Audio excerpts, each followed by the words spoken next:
আমার কাছে অনেক দিন ধরে একটা কম্পিউটারের মনিটর পড়ে রয়েছে। আমি যখন এসএসসি পাস করি তখন অর্থাৎ করোনার সময় আমার মামা এই কম্পিউটারটা কিনে দেয়। তারপর করোনার পুরো সময়টাই আমি এই কম্পিউটার নিয়েছিলাম এবং ওই সময় কম্পিউটারের উপর ভালো একটা দক্ষতা তৈরি হয়ে গিয়েছিল।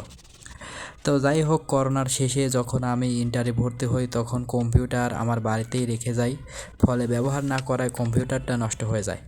পরে কম্পিউটারের পিসিটা বিক্রি করে দেই, কিন্তু মনিটরটা আমার কাছেই থেকে যায়। আর এভাবেই মনিটরটা প্রায় 1 বছর পড়ে থাকে। অবশেষে 1.5 মাস আগে আমি সিদ্ধান্ত নেই, যেহেতু মনিটরটি পড়েই আছে তাহলে মনিটর রিপেয়ার করা শিখে ফেলি। ফলে আমি ইউটিউব থেকে মনিটর রিপেয়ারের ভিডিও দেখা শুরু করি এবং এ সম্পর্কে মোটামুটি একটা ধারণা নিয়ে ফেলি। আর এখন আমি প্র্যাকটিক্যালি এই বিষয়গুলো হাতে নাতে শেখা শুরু করতেছি।